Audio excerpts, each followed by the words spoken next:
The Kent State football team played their first home game of the season against Central Connecticut State. Did they secure their first win of the year? The Baltimore Ravens look to start Joe Burrow and the Cincinnati Bengals off to another 0-2 start for the season. The Guardians played the third of a three-game series against the Texas Rangers. Could they secure the sweep? Find out as SportsCorner starts right now.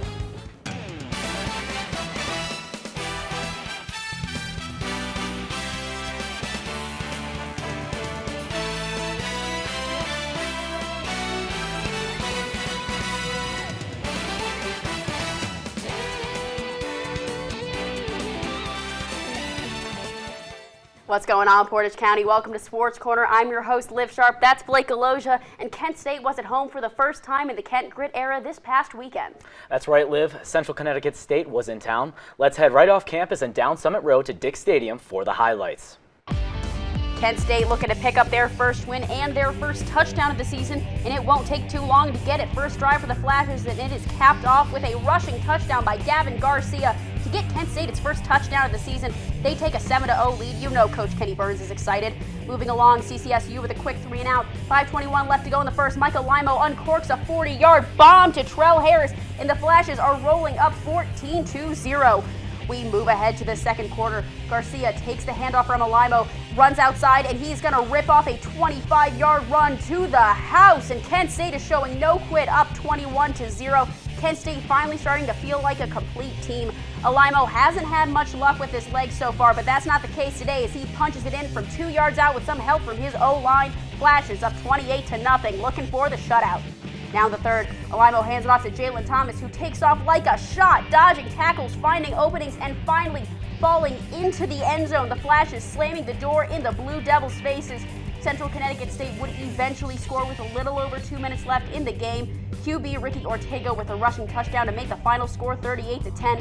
Kent State picks up their first win, and Coach Kenny Burns gets his first career win. Here's what he had to say about the game. Really excited for them. They've worked so hard up to this point, and we talked about all week. We just wanted to change our best, and PR we called it. We wanted to have a personal record today with how we played, being the best day we played up to today. And they did that. I thought they played way better than they played last week.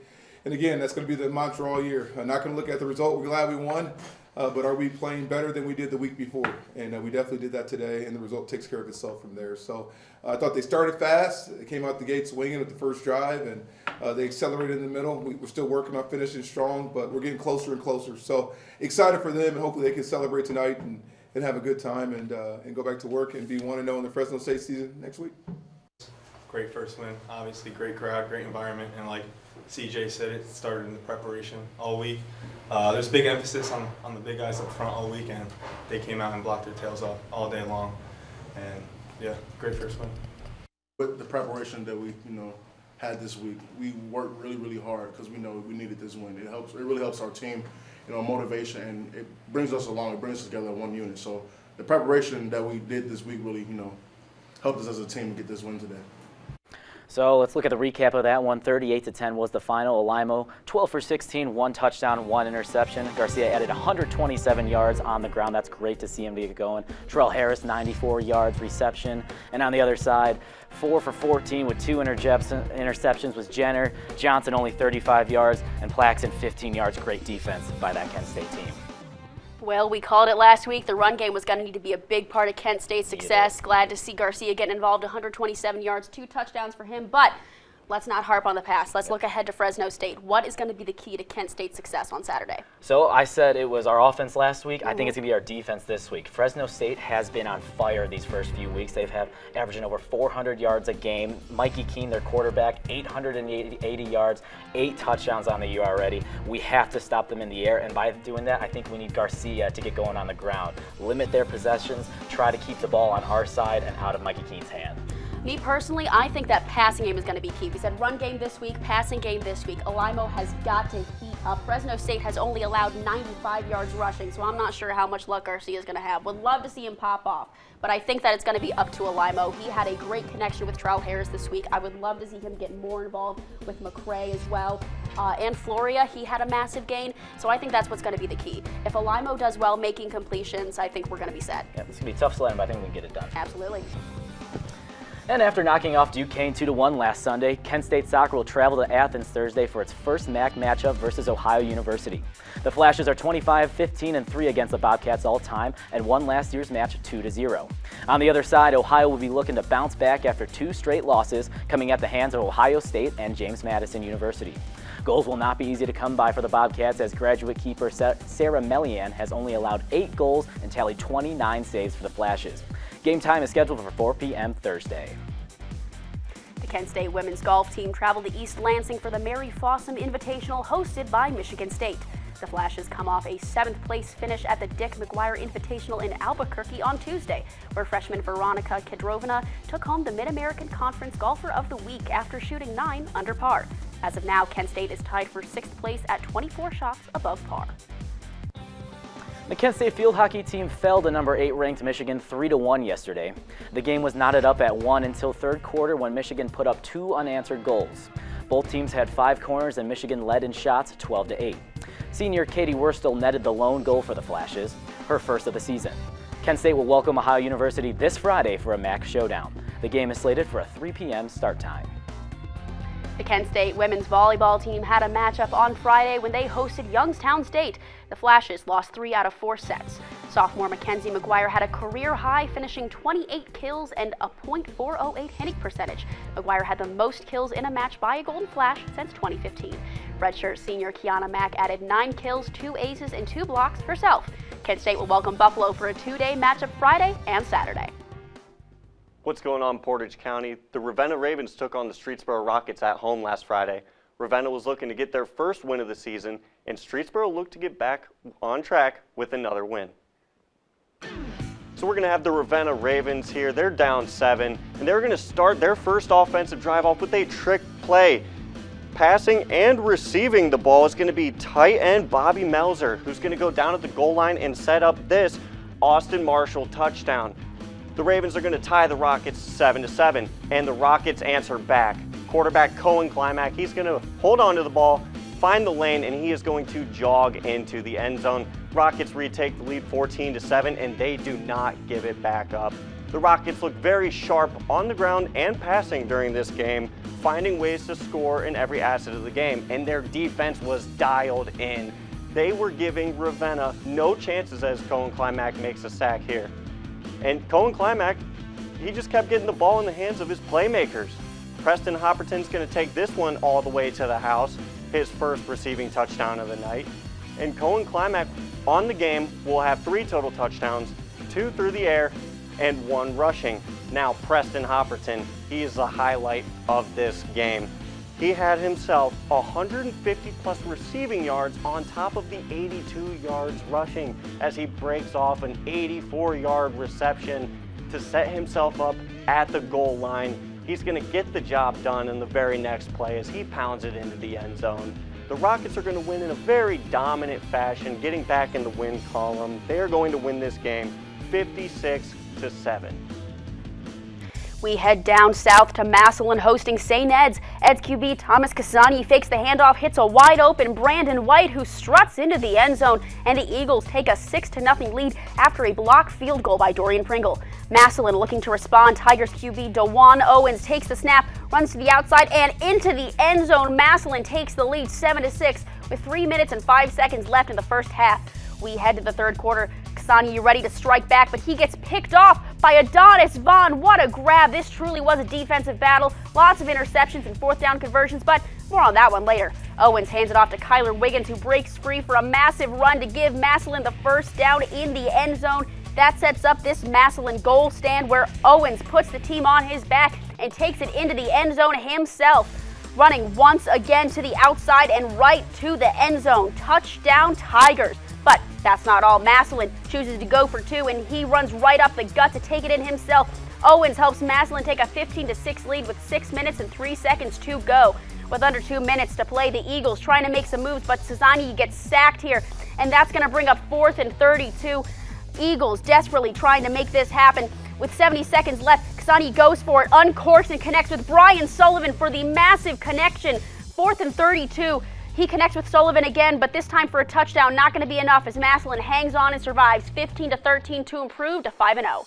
Now let's go over to Walsh as they are taking on the Firestone Falcons. This game was all Walsh from start to finish. We're going to start it off. Moulton Keller's going to hand it off to Cade Romanini, and he's going to power it in for 6. Walsh was dominant on the run game and on defense as an errant snap goes into the end zone. They are going to dive on it, but it's still a safety for Walsh, 8-0 real fast.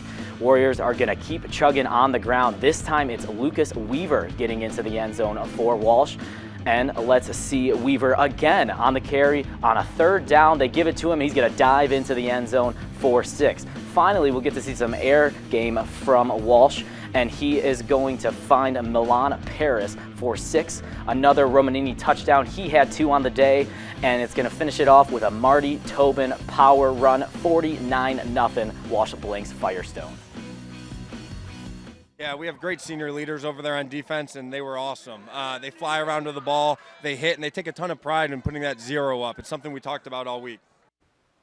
So some high school football scores from Week 5. Hudson knocking off Twinsburg 30-21. Rootstown hanging on 33-26. Crestwood blowing out Beechwood 38-7. And Nordonia blanking North Royalton 36-0. This past weekend, Ohio State football faced Western Kentucky on their home turf. After the break, see who won that game. She brush, brushy brush, brush your teeth every day and every night. Now it's your parents' turn. Here's what you gotta do. Let them have your toothbrush so that they can brush your teeth. Reach out, you're almost done. 5, 4, 3, 2, 1. That's it. Help your teeth stay healthy. Brushy brush with a grown-up every day. Thank you, dear. Well, you're very supple. Just like I was at your age. Back then, I was a sex expert. Used to call me the buttered biscuit. I know about birth control, too. So you can ask me anything, baby. Bedsider.org has birth control information and a lot more. And it's... Have you had sex in this car yet? The final week of interconference play kicked off for college football. Let's go around the country and see how it all went down. Kicking things off with Ohio State facing Western Kentucky. Coach Day getting his boys hyped up. To the second we go, 3rd and goal for the Hilltoppers. Austin Reed at QB gets the snap, immediately fires to Malachi Corley, who fights into the end zone. Western Kentucky trails by 10-14. Next drive, 1st and 10 for Ohio State. Kyle McCord drops back and fires to Marvin Harrison Jr. What a grab! He's going to take it all the way into the end zone for the 75-yard touchdown, and Ohio State takes a 21-10 lead. Later in the second, McCord hands it off to Chip Trainum. Trainum's going to dart up the gut, and he's going to turn on the Jets and bring it 40 yards to the house. The Buckeyes steamrolling Western Kentucky up 28-10. 2nd and 3rd for the Buckeyes. In the red zone, McCord connects with a wide-open Emeka Ibuka, who brings it in for the touchdown. Ohio State up 35-10 with 2 minutes still left in the first half. But hey, they are not done with 14 seconds left. McCord to Ibuka once again for Ibuka's 2nd touchdown of the day. This time a 14-yard touchdown. And folks, you can guess how the second half of this game is going to go. It's going to go a little something like this. Western Kentucky backed up in their own end zone. Reed hands it off to Davian Irvin Poindexter, who fumbles the ball, and Tyleek Williams recovers it and brings it to the end zone for the OSU touchdown. Ohio State with a commanding 63-10 win over WKU, and hey, that's nothing to sneeze at, folks. And Notre Dame taking on Central Michigan. One last tune-up game before they battle the Buckeyes next week. Sam Hartman had an air raid of a game. He's going to find Tobias Merriweather getting behind the defense of the Chippewa Central Michigan. 75-yard touchdown strike early in the first quarter. Let's go to 14-7 now. Hartman is fueling the long ball today as he finds Chris Tyree wide open. Where are the safeties for Central Michigan? They left him on the bus, I guess. 21-7, Fighting Irish pulling away early. We're going to see a little more from Sam Hartman. This time he's going to find the big tight end, Kevin Ballman, making a diving grab at the 3-yard line. Hartman had a great game, 330 yards, 3 touchdowns, and he's going to finish it off with a little QB sneak. 41-17, Notre Dame rolls Central Michigan. Now we've got Boston College hosting Florida State. Let's get into this one, folks. Boston QB Thomas Castellanos, he's going to feel the pressure coming. He's going to fire across the middle to Lewis Bond, who turns on the Jets and takes off to the end zone. The Eagles now take a 7-0 lead over the Seminoles with 11 minutes left in the first. Florida State looking to respond to this one. QB Jordan Travis hits Jaheim Bell on the run, who dashes into the end zone. He's going to tie things up at 10 to start off the second quarter. First and goal for the Seminoles. Travis connects with a wide open Preston Daniels in the end zone, and the Seminoles are rolling up 24-10. First and goal for Boston College, trying to make some moves with a minute left in the third. Castellanos hands it off to Kyle Robichaud, who powers into the end zone for the touchdown. The Eagles now trail 16-31. Second and 10 for the Seminoles. Travis will fake the handoff. He's going to connect with Jordan Toafili, but he gets hit and loses the ball. Kari Johnson will scoop it up for the 8-yard fumble return. Touchdown. Boston only trails by 9 now. Don't look now, folks, but it is a last gasp effort for Boston. Castellanos will roll to the right for a 70-yard rushing touchdown run. The Florida State is going to run out the clock, and they will get the win 31-29 over Boston College. Penn State taking on Illinois here. Sophomore Luke Altmaier, quarterback for Illinois, is going to have a day he's going to want to forget about, and it's going to start off with an interception over the middle. Daquan Hardy's going to bring this back into Illinois territory. That's going to set up a field goal for Penn State. It's 6-0 for the Penn State Nittany Lions. And again, Altmaier gets picked off. This has not been a great day for him. 3 interceptions total on the day. Off that pick, Katron Allen is going to power it into the end zone. He had 54 yards on 13 carries. Allen had a pretty good day. Illinois needs an answer, and Reggie Love delivers. He's going to carry Penn State defenders into the end zone. Man, oh man, that is a grown man run from Love. A little trickery here from the Nittany Lions as Medina native Drew Allar is going to flip it over to Love, who then throws it to Tyler Roran for a score. Penn State bringing out the whole playbook against Illinois, getting ready for some big-time matchups down the road. Third and long for the Fighting Illini. They need something. Altmaier rolls to the left, tosses it, but it's going to go right to Penn State corner Cam Miller. Penn State wins this one 30. Georgia and South Carolina opening up SEC play. It's 3rd and 16 for the Gamecocks. Spencer Rattler connects with Antoine Wells, who makes one man miss, makes another man miss, and makes it into the end zone to give South Carolina a 7-0 lead.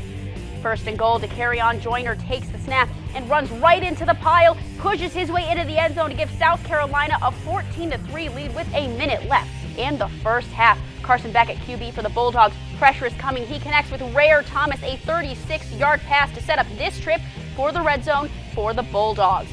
First and goal for Georgia. Dejon Edwards takes the handoff and takes off running to the house, and Georgia takes a 17-10 lead in the third. Lots of rushing for Georgia. Dylan Bell gets his turn, and Georgia takes a 17-14 lead on the back of this tutty. First and 10 for the Bulldogs. Beck hands it off to Cash Jones, who runs into the end zone for a Cash Money touchdown. Georgia's up 24-14. South Carolina trying to make a comeback with 4 minutes left to play. Rattler takes a deep shot and gets picked off by Dan Jackson, and that will do it. Georgia opens up SEC play with a gritty win over the Gamecocks, 24-14.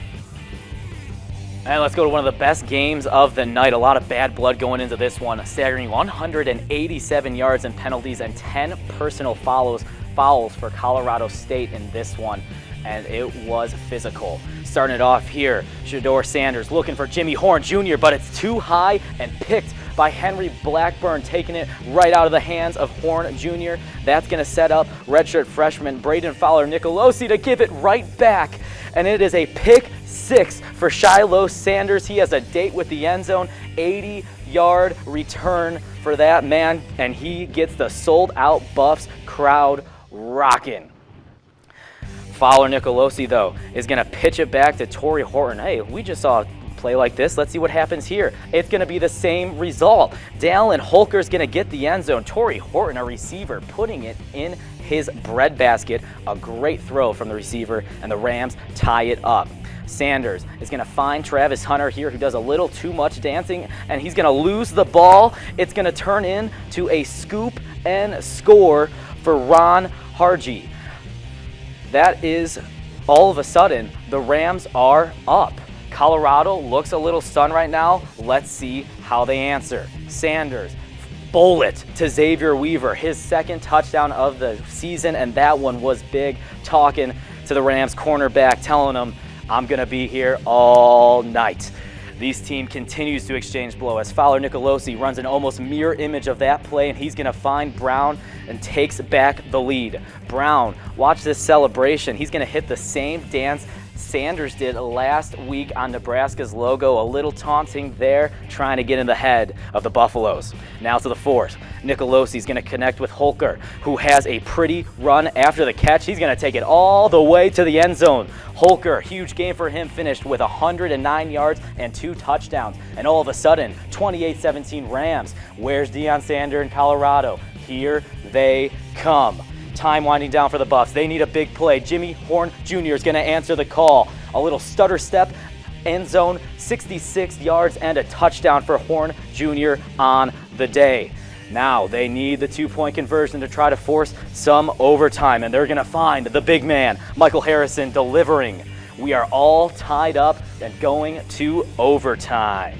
Both teams scored in the first overtime, so let's go to the second OT. Shedeur Sanders is going to find Harrison once again over the middle. Seam, touchdown, Colorado up.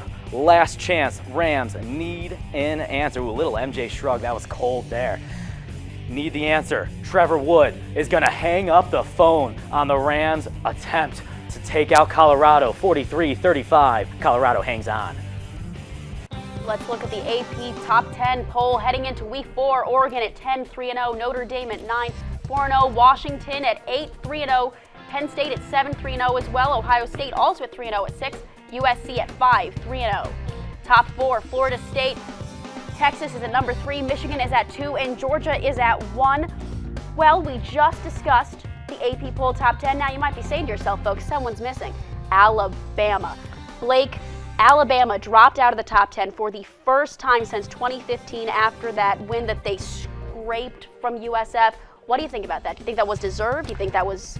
So I do think that was deserved. I mean, they have just not looked right. They have not looked like that Alabama offense we've seen before time and time again, years and years. And it comes down to the quarterback position. They've been bouncing around early in the season.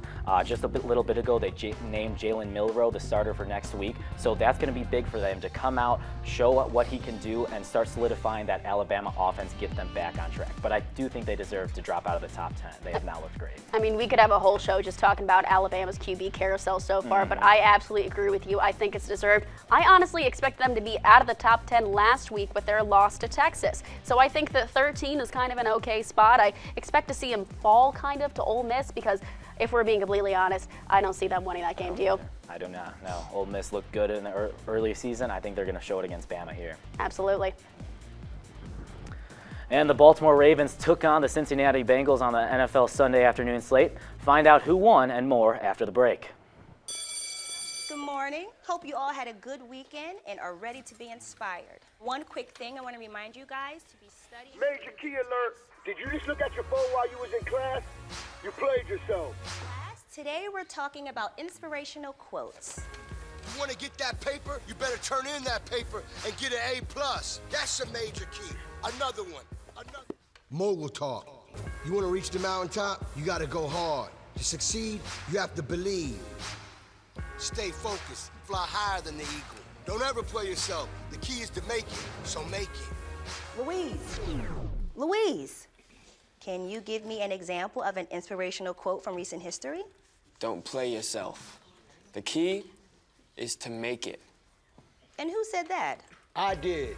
Now that's a major key alert. Learn the real major keys to getting to college at getschool.com.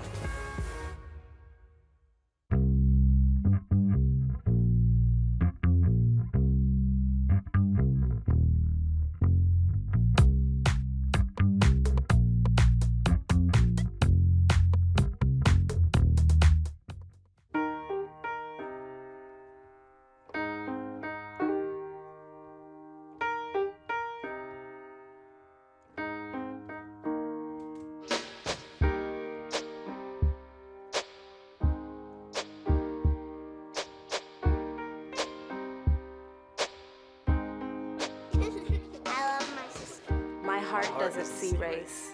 Love is love.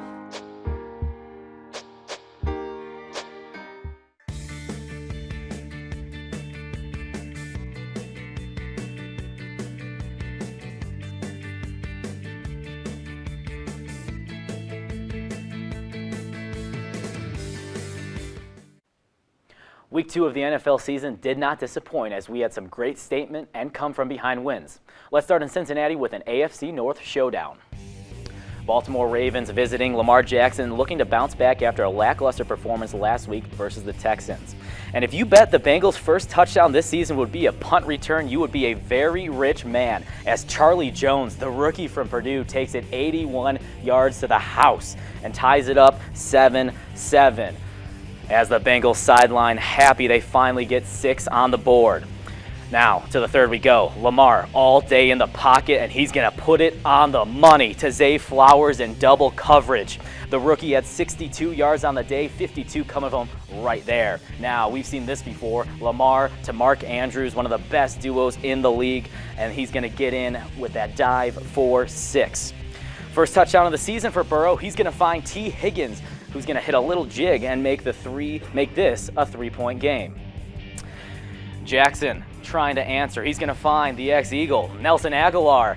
Nice little over-the-shoulder catch for him, extending Ravens lead at 27-17. Joe Burrow answers. T. Higgins once again, 2 of them on the day, 89 yards for him, but not enough time. The Ravens hang on 27-24.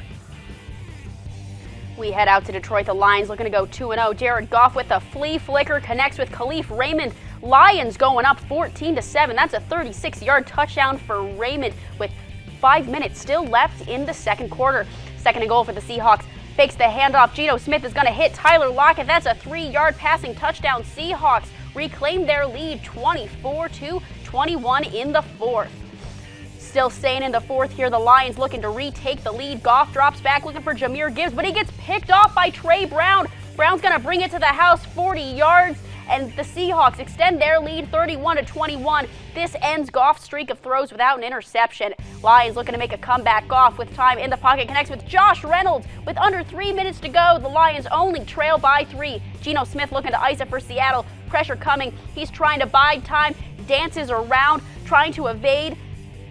Smith is going to run upfield, but watch out, here comes Alex Anzalone, shot out of a cannon, and he's going to hunt Smith down for the sack at the 3-yard line. After a clutch field goal by the Lions, we are headed to overtime. Smith evades Aiden Hutchinson and connects with Tyler Lockett, who extends past the pylon, and the Seahawks win it in overtime 37-31. From Detroit to the Mile High City, I'm Noah Keeney. Let's go around the NFL. Here we are in Denver, Colorado. Russell Wilson and the Denver Broncos taking on Sam Howell and the Washington Commanders. Late here in the first, Wilson, play action, has time and has the arm. Marvin Mims gets behind the defense. 60-yard touchdown. What a beautiful throw from the former All-Pro Russell Wilson to give the Broncos an early 14 lead here. But Washington wouldn't give up. Only down 7 now. Sam Howell throws it into double coverage and it's caught. Scary Terry. What a catch. He got that nickname for a reason. Going up, couldn't have been a better ball if he tried. Sam Howell ties it at 21 apiece after being down 18 now. Needing a miracle. Will he have the time? Will he have the arm? He has both. Wilson throws it up and it's going to get there. It's tipped once, tipped twice, and it's caught. It is caught. Braden Johnson with the Hail Mary, his second touchdown of the day. What a throw and what a miracle. Just what Denver needed, but they still need the 2-point conversion. What will Sean Payton draw up here? Wilson looks like he's got Jerry open to his left, but no, he goes to his right and it's incomplete. No PI called. The ref said let the kids play, and that'll be that. The Washington Commanders go to 2-0 after upsetting the Denver Broncos at home.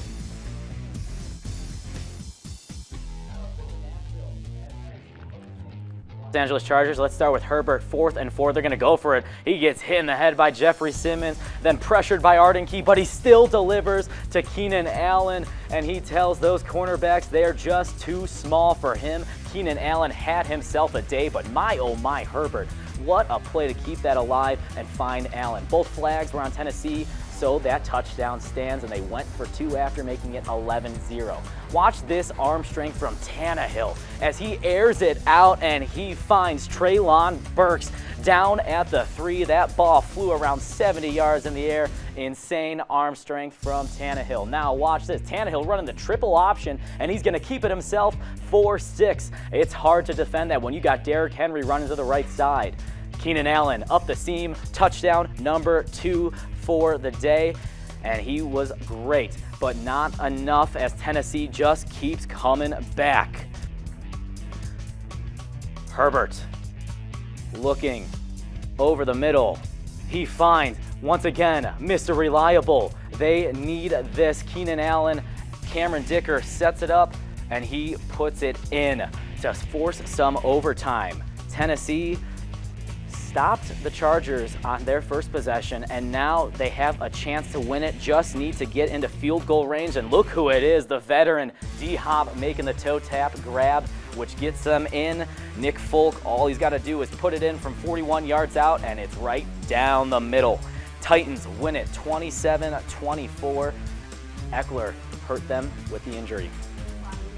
Giants traveling to meet Arizona. The Cardinals, let's get into it. 2nd and 7 for the Giants, down 20-0. Daniel Jones fakes the handoff and runs it in himself for the first Giants score of the season. Danny Dimes with a 14-yard rushing touchdown to help cut the deficit to 3rd and goal for the Giants. Jones hands it off to Saquon Barkley, who gets into the end zone with a 1-yard rushing touchdown. New York slowly mounting a comeback, down 2 scores, 14-28. 9 minutes left to play. Jones scrambles out of the pocket, fires, hits Saquon, who extends for the touchdown. Sadly, Saquon's going to leave this game with an ankle injury. He's expected to be out for about 3 weeks. But moving along, Jones was dealing this half as he threads the needle to Isaiah Hodgins, and we are all tied up at 28. We've got 2 minutes left to play. The Giants trying to make the comeback complete. Jones hits Darius Slayton for the first down. They are making quick work down the field, trying to get their first win after a devastating loss. Graham Gano is on to attempt the 35-yard field goal, and he is going to get this one right through the uprights. That is cash money all day, every day. The Giants complete the comeback, down 20-0 to win it, 31-28. Arizona Cardinals now fall to 0-2.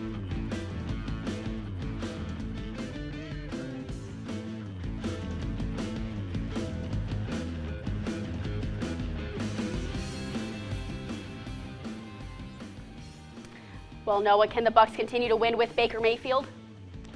Liv, I think they can. After hearing all offseason how bad it would be without Tom Brady, the Bucs are 2-0. Mayfield looks to be in touch with his rookie season form. Amazing scramble plays and beautiful deep ball connections with his star receivers. Baker's also 20 of 23 on 3rd down over the first 2 weeks and continues to move the offense down the field. I believe this Bucs team can win their division, but we'll have a real test next week against the Eagles. So Bengals starting 0-2 for the 2nd straight season. What's the most concerning thing you see from the Bengals start?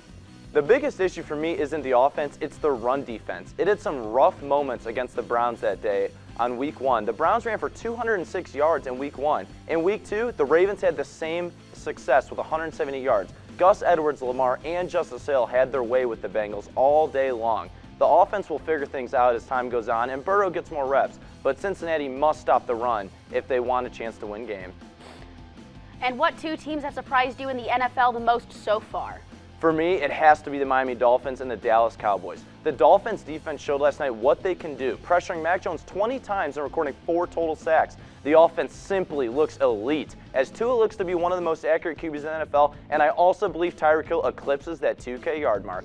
The Cowboys are legit this year on both sides. They have the best defense in the league in my eyes with Micah Parsons at the helm, and this new offense will outscore anyone. Well, we've got a doubleheader of Monday Night Football. Right now, the Saints are up 6-3 against the Panthers in the 2nd quarter. And a little Steelers update. Steelers-Browns 7-3. Steelers lead on a pick 6 thrown by Deshaun Watson. Did the Guardians complete the sweep against the Rangers Sunday afternoon? Hold on to your brooms until after the break.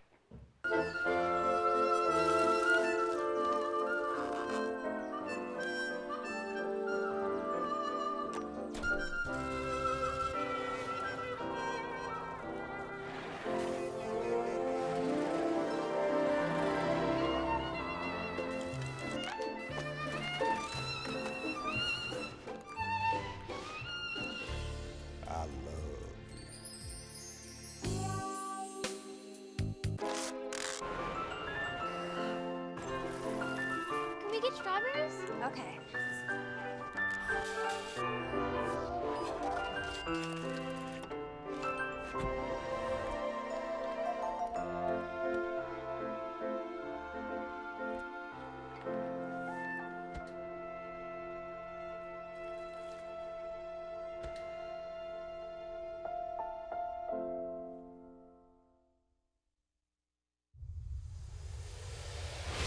Finding life beyond Earth is no longer a dream. It's a discovery that will likely be made during our lifetime, and it will change everything. We are home to over 100 explorer scientists. Our purpose is singular: to understand the origins and prevalence of life and intelligence in the universe, so that we might lay the framework for humanity's next steps to the stars.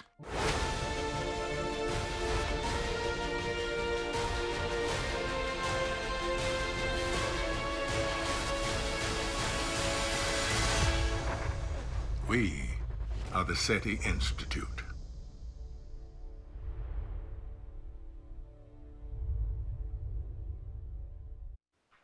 The Cleveland Guardians welcome the Texas Rangers to Progressive Field for the last of a 3-game series. Let's take a look at the highlights. Gavin Williams on the bump for the Guards. Josh Smith up to bat. He's going to hit a line drive out to right. That's going to earn him an RBI double as the Rangers take a 1-0 lead over the Guardians. They don't want to get swept as they are fighting for that wild card playoff spot.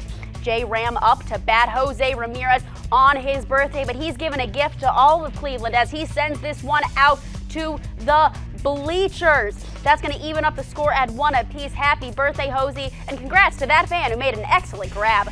Andre Jimenez up to bat. He hits a bloop out to left field. That's going to score Josh Naylor as the Guards take the 2-1 lead. Folks, so far all of this scoring has been in the bottom of the 4th inning. Tyler Freeman's going to get a bloop himself out to center, and Ramon Laureano will score, and the Guards have a 3-1 lead still in the bottom of the 4th. They are not done yet, however. Bases loaded. Gabriel Arias with a 2-run single. Jimenez and Freeman will score, and the Guards are rolling up 5-1. Guards are up 7-1 with the bases loaded. Like I said, still bottom of the 4th. Gimme another double from Andres, and we will get it. That's all the Guardians need as they complete the sweep and get the win 9-1. Now, a 3-game sweep of the Guardians, of the Rangers. Are you encouraged by this at all? You know, I haven't been able to be encouraged about a lot from this team, so I'm going to say I am. I'm a little encouraged by it. I mean, Texas has not looked great these past few weeks, but the one thing that I really loved from us this week is our bats finally got going. We needed that to happen at some point. Tyler Freeman, Gabriel Arias, as you saw in the highlight, had some hits. They usually don't have those big RBI hits. They were delivering there, and I'd love to keep seeing that throughout the end of the season, gain a little momentum going into next year. You know, I would love to say that this is encouraging, but honestly, I think that it's too little too late. The Rangers had absolutely abysmal August, and I know that they're coming in on a 6-game win streak, but it was against the Oakland A's, so let's be realistic here. They are not looking like a team that is currently fighting for playoff contention. Hopefully, it's a sign of good things to come in the future, but unfortunately, I think the Guardians' time is up. I do too. Just wait till next year. Yep. Just gotta wait till next year. What's going on, Portage County? I'm Della on the mic, and let's have a night and take a dance around the diamond. We'll start off at beautiful PNC Park. I just got to visit there. The views are insane. Start off with a man on second here, Paguro. He's going to take this one, and he's just going to tap it right in front of the center fielder, and that'll be an RBI single for the Yinzers. They're going to be up 1-0. And Miguel Andujar is going to come up to bat now, and he is going to send it deep to right field. Will it be foul though? Heck no. It's gone. A bomb against the Bombers for Pittsburgh makes it a 2-0 game. And though it's not too late though, DJ LeMahieu puts on this jam past the third baseman into the left field corner. That's going to take Floral singing wee wee wee all the way home. It is a 1-2 game. Anthony Volpe, he's going to be up next though. He's going to get a nice slider in there, and he's going to take it straight to center field. Guess what, guys? We're tied in the top of the 7th, and there will be no delay in this one. My darling, Jason DeLay knocks this one, and yes, it is fair. Triolo is going to send it for home, put the wheels on. It's going to be a 3-2 lead in the bottom of the 7th, though. Yankees can still come back, don't worry. But I'm going to put in Bedard, and he's going to finish the job on the 79-mile-per-hour curveball. Pirates take the win, 3-2 over the Yankees. New York team to another. The Mets hosted the Cincinnati Reds, and it was the Reds getting on the board first. Noelvi Marte gets jammed, but it gets down, and Renfroe is going to score from second, giving that 1-0 early lead to the Reds. Now, it wouldn't last long, though. 2 on, 2 out for Francisco Alvarez, and he's going to put it down the left field line. It's going to be an RBI, a 2-run RBI double. Both Nimmo and Lindor came around to score. Now it's 3-1. That lead's going to get cut in half as Nick Senzel sends a moonshot out to left center field as that one finds the second row. Senzel went 2 for 3 in that game. Mark Vientos for the Mets gets that 2-run lead back with an RBI single up the gut as that goes to 4-2.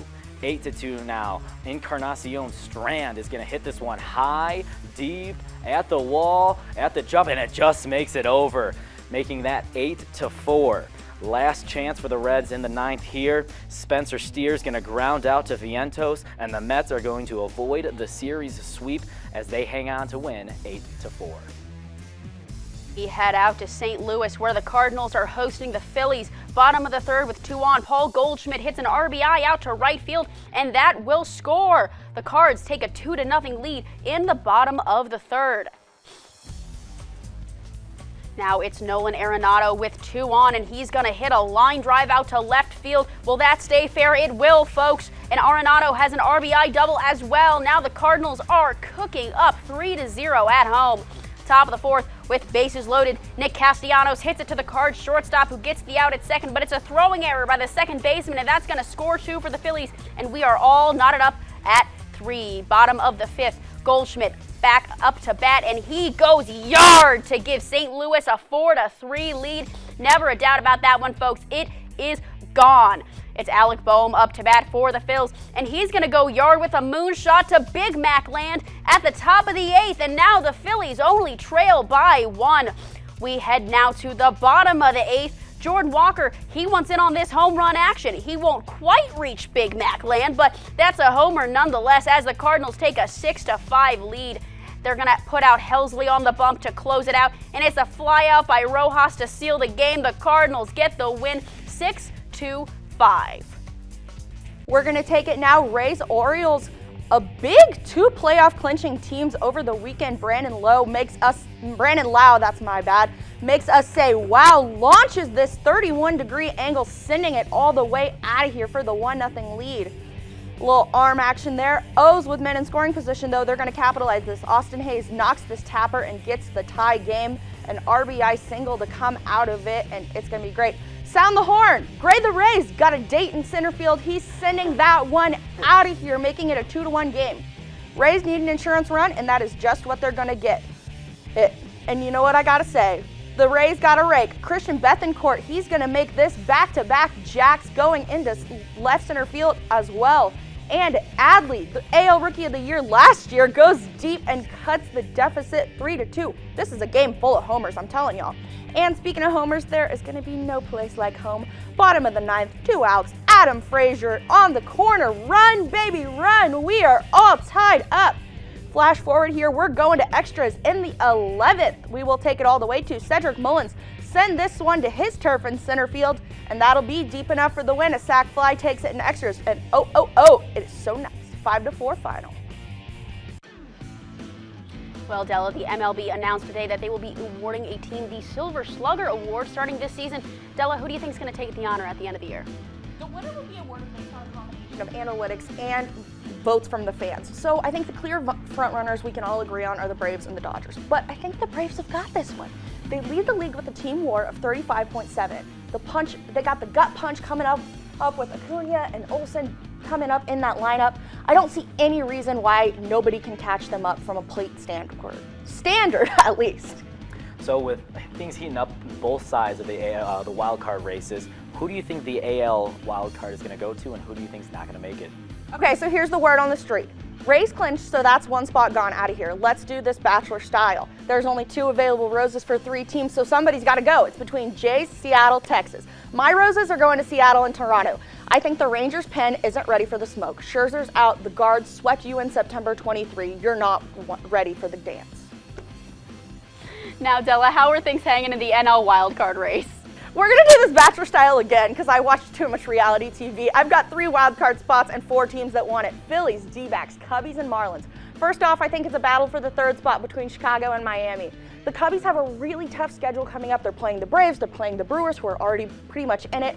And I think they can handle it, though. They have a higher WAR on both sides of the ball, along with a higher WRC+. So I think the Marlins are going to have to say, bring on the Billy Goats. They're out of here. Cubbies, in it. The AL playoff picture. So right now the Baltimore Orioles have already clinched their spot. They are at 93-56, never a doubt for the O's. The Houston Astros sitting at the 2nd seed, 84-66, still a highly competitive playoff spot for the AL West. The Minnesota Twins, 79-71, taking that AL Central slot. The Tampa Bay Rays have also clinched their spot, 92-59. Right now the wildcard teams are looking to be the Toronto Blue Jays and the Texas Rangers. And over in the NL, the Atlanta Braves and the Dodgers have been hot all year, and they have clinched early on, 96-53 and 91-57. And in the 3rd spot, the Brewers and Phillies sitting at the 4 at 84-65, 81-68. The Diamondbacks at 79-72, holding down that 5 spot, and the Miami Marlins sitting in the 6 at 78-72. Feeling tired? It's never too late for a cup of joe and a plate of hot takes. Crespo Coffee Hour begins when we return. So, I just moved in with this family, and it's embarrassing. The little one, he likes to go outside and crawl around in the giant litter box. I don't know what he's doing. I mean, I was born and I knew how to use the litter box. Look at that! That's disgusting! Oh, poop already! You're making me nervous. Oh, okay, I can't look at this anymore. I really hope he grows out of this, for his sake. Jimmy can't sing, and Tommy can't dance, so we're gonna put some ants in their pants. Aww. Kids will spend 22 minutes watching us, the super duper party troopers, sing about ants in their pants. Isn't that funny? Ants in their pants, they've got ants in their pants, they've got ants in their pants. Brushing for 2 minutes now can save your child from severe tooth pain later. 2 minutes, twice a day. They have the time. Good evening, Portage County, and welcome back to the Crespo Coffee Hour. I'm your host, Nico Crespo. Let's go ahead and brew a cup of joe. Why don't we? I got 3 takes for you Monday night, so let's get warm. Starting off on the Dirty Diamond, we all know how the Atlanta Braves are. You can even compare this team to the 98 Braves. Between the big 3 hitters, Max Fried and Strider, there's no way this team wouldn't win, right? Wrong. The Braves come in this as the World Series favorites, but the Braves will not be representing the National League in the World Series. This offense is unreal, no doubts about that. 5 batters who have over 30 home runs. There's no holes in the lineup. The problem here is the pitching. Spencer Strider, let's get him out of the way. 2nd year in the MLB, an ERA over 3.5. He got beat up by the Phillies last year, and he'll get lit up this year in the postseason. Charlie Morton is 40 years old and still pitching. That's a concern. Max Fried can only do so much in a 7-game series, even less in a 5-game series. Their bullpen can save them, but I think the pressure will get to the Braves. Right now, if what I predict will happen in the wild card series, the Braves will be hosting the Arizona Diamondbacks in the NLDS, and if they get past the D-backs, they're going up against the Dodgers. Freddie Freeman Revenge Series, that series ends in 6. Dodgers will represent the NL in the World Series, and the Braves are getting sent home to watch it on the couch in Cabo. Now to the gridiron, how about America's team, the Dallas Cowboys? They're starting the season on the right note, beating the New York Giants and the Jets. Is this the year the Cowboys beat mediocrity? I think so. In fact, I think the Cowboys are going to the NFC Championship game. Not saying Super Bowl yet. Let me talk to you. Let's talk about the defense. Micah Parsons looks like the Flash flying through holes to get to the quarterback. The corners are good. The defensive line is phenomenal. Trayvon Diggs will be making interceptions, but also will be getting torched on go routes. And then the offense. All-pro protector Zach Martin will be holding his own in the trenches.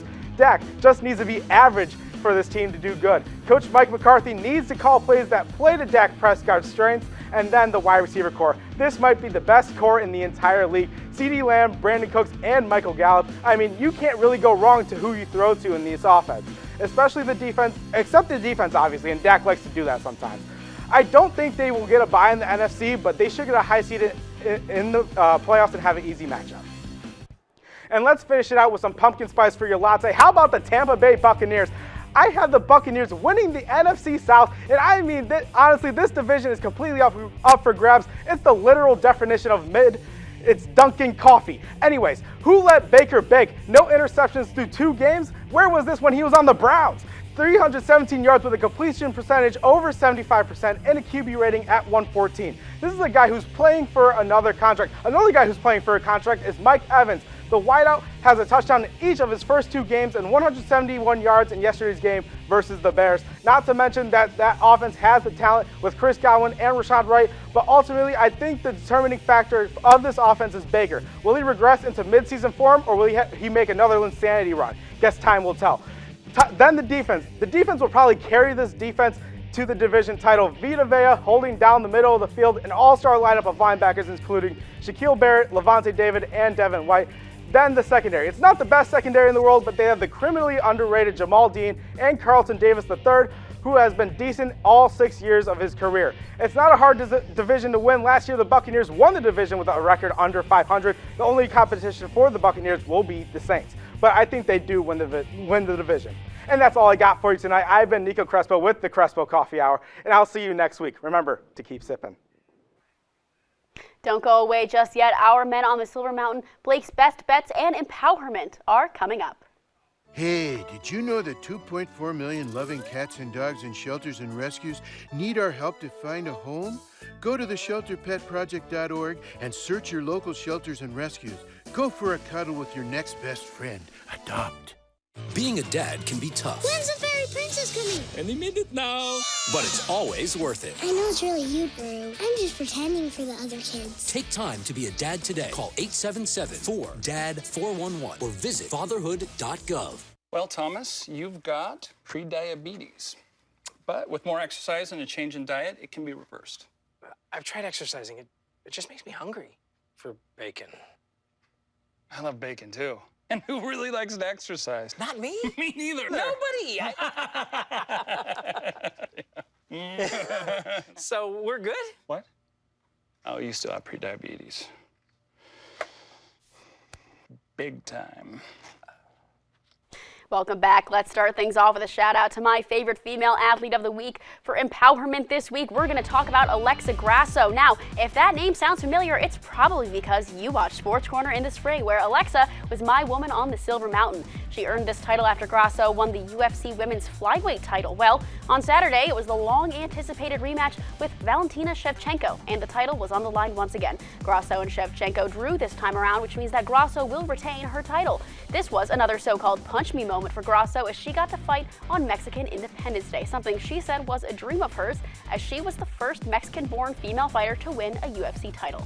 Grasso did her home country proud, outlanding Shevchenko 64-57 in significant strikes and 219-158 in total strikes. Both fighters alluded to a possible third matchup, but when that will be is up to the UFC. But whenever it is, I'll be sure to tell you all about it on Empowerment.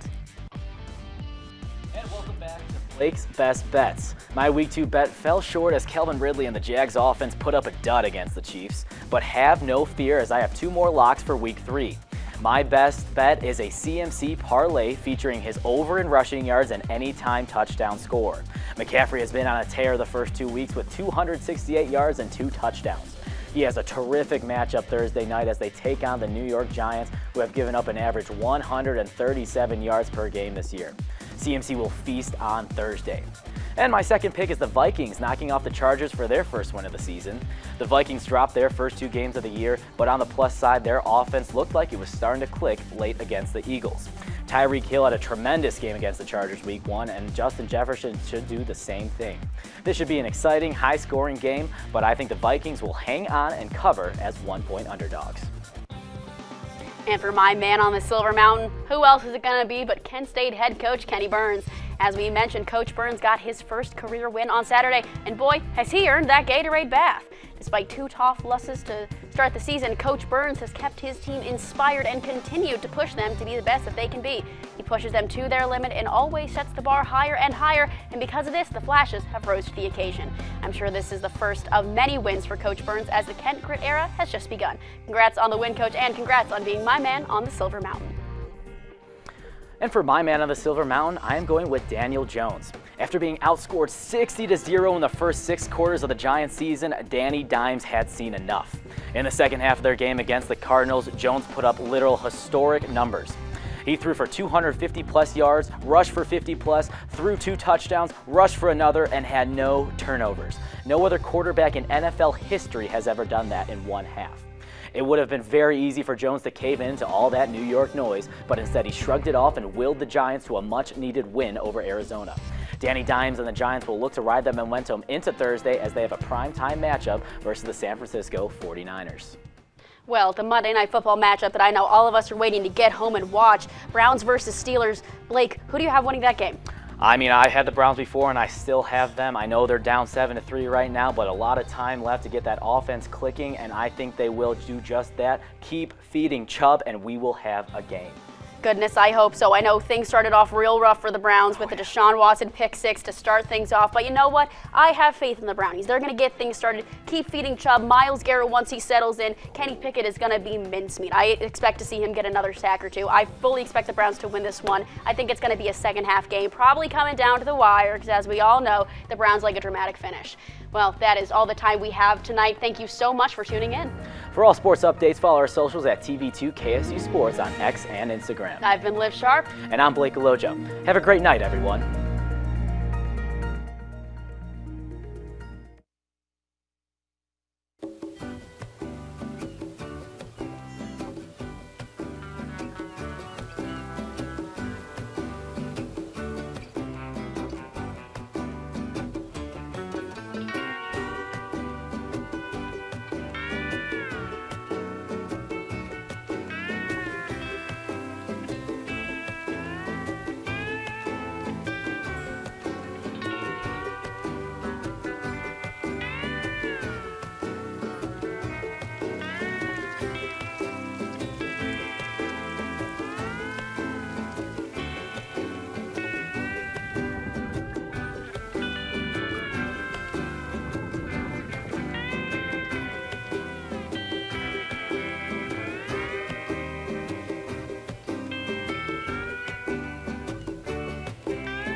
Say with me, imagine what you'd see if every child had a book to read. 'Cause every kid across the nation deserves a book to read, and we can make it happen right now. No, I don't know what you've been told, but kids with books learn so much more. So the mission is for us to get a book to each and every child. So let's join hands, book people unite, unearth hidden passion. Come on, have a good time. Seeds of inspiration to motivate some magic. To change the writing on the wall, writing on the wall. And make a difference. One book can inspire a child. One book can be the first thing that helps to change a life. Read to a child today and spark a lifetime of ambition.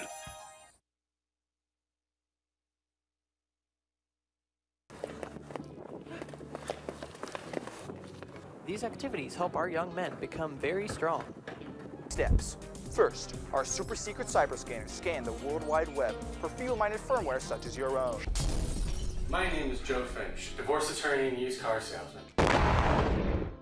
Catch The Agenda Thursdays at 9 p.m. TV2 Entertainment. See what's up. Fancy pants peanut butter? A big screen television? You haven't even bought a sofa yet. A motorcycle? When your father finds out, he's gonna flip his shoes with 2 buckles? What do you even need 2 buckles for? Mr. Big Shot, buying whiskey shots for everybody in the bar. From the looks of it, I'd say nobody even remembers. Feed the pig.